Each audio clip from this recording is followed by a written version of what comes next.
Aku berkata kepadamu, sesungguhnya jikalau biji gandum tidak jatuh ke dalam tanah dan mati, ia tetap satu biji saja. Tetapi jika ia mati, ia akan menghasilkan banyak buah. Barang siapa mencintai nyawanya, ia akan kehilangan nyawanya. Tetapi barang siapa tidak mencintai nyawanya di dunia ini, ia akan memeliharanya untuk hidup yang kekal. Barang siapa melayani aku, ia harus mengikut aku, dan di mana aku berada, di situ pun pelayanku akan berada. Barang siapa melayani aku, ia akan dihormati Bapa. Santo Laurentius yang kita pestakan hari ini hidup pada abad ketiga Masehi. Meskipun masih muda, namun Laurentius ditunjuk sebagai yang utama di antara 7 diakon yang bertugas di kota Roma. Karena itu dia disebut diakon agung dari Roma, yang bertugas mengelola kas gereja dan membagi-bagikan derma bagi para fakir miskin dan para janda di seluruh kota Roma. Ia juga adalah pelayan utama Paus dalam setiap upacara liturgi. Saat itu masa penganiayaan Kaisar Valerianus dimulai. Penganiayaan dilakukan dengan amat kejam. Banyak orang Kristiani harus bersembunyi dalam katakombe bawah tanah, di mana mereka dapat ambil bagian dalam perayaan misa dan saling menguatkan satu sama lainnya. Pada tanggal 6 Agustus tahun 258, para prajurit Romawi menerjang masuk suatu ruangan dalam katakombe, di mana Paus Sixtus II sedang memimpin misa. Paus dan para diakonnya serta semua umat Kristiani yang hadir di situ sama sekali tidak gentar menghadapi ancaman kematian. Kepada Paus, Santo Laurentius berkata, "Aku akan menyertaimu, Bapa, kemana saja engkau pergi. Tidaklah pantas seorang imam agung Kristus pergi tanpa didampingi diakonnya." Paus terharu mendengar kata-kata Laurentius itu. Lalu dia berkata, "Janganlah sedih dan menangis, anakku. Aku tidak sendirian. Kristus menyertai aku. Dan engkau 3 hari lagi, engkau akan mengikuti aku ke dalam kemuliaan surgawi." Paus Sixtus bersama dengan 2 orang diakonnya langsung dibunuh di tempat itu, sedangkan Santo Laurentius ditangkap dan dibawa ke penjara. Prefek kota Roma tahu bahwa Laurentius adalah orang yang mengurus kas dan harta kekayaan gereja. Karena itu dia lalu membujuk Laurentius untuk menyerahkan semua kekayaan gereja itu kepada penguasa Roma. Laurentius bekerja cepat, mengumpulkan orang-orang miskin, lalu membagi-bagikan kekayaan gereja sebanyak mungkin kepada mereka.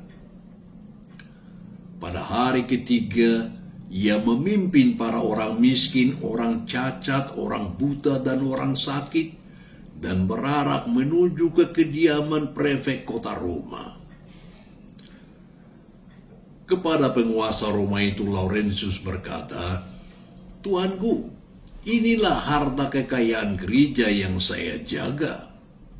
Terimalah dan peliharalah mereka dengan sebaik-baiknya."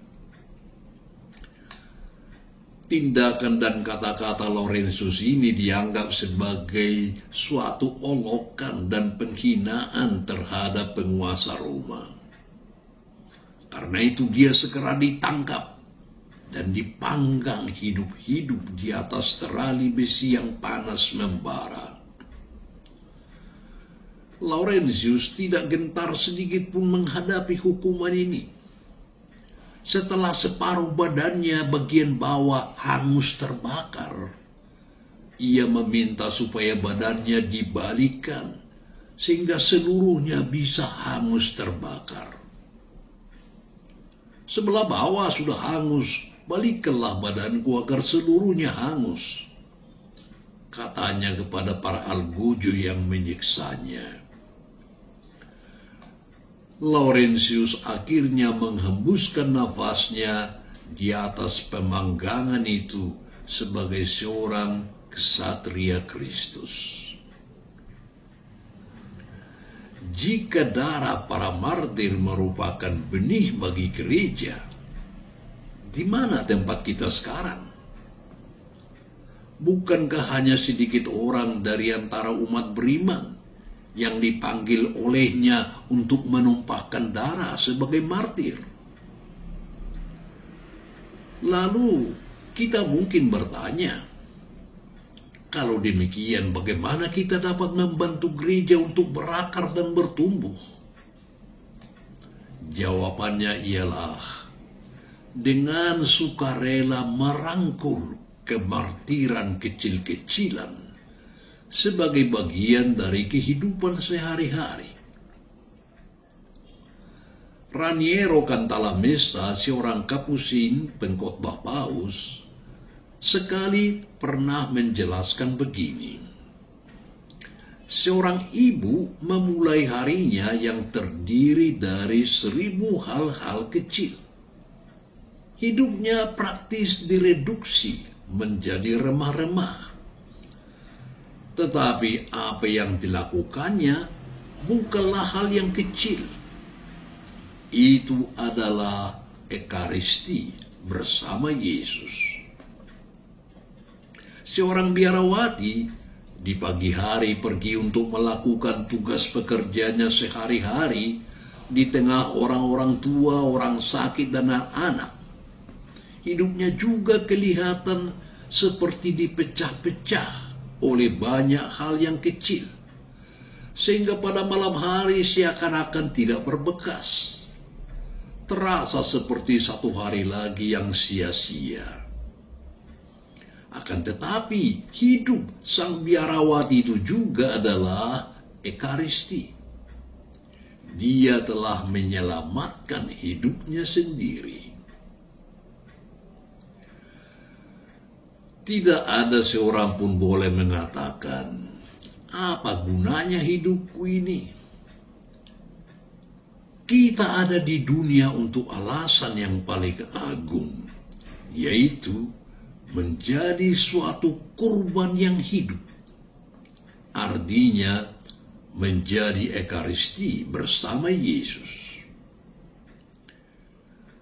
Apabila kita memilih untuk menyangkal atau mengesampingkan diri sendiri untuk menolong orang-orang lain, atau ketika kita memutuskan untuk berdiri tegak demi Injil Kristus, maka kita pun dapat dikatakan bergabung dengan para martir, seperti Laurentius, pada waktu kita ikut ambil bagian dalam kurban Yesus bagi dunia ini. Kita sungguh dapat berbuah bagi kerajaan Allah.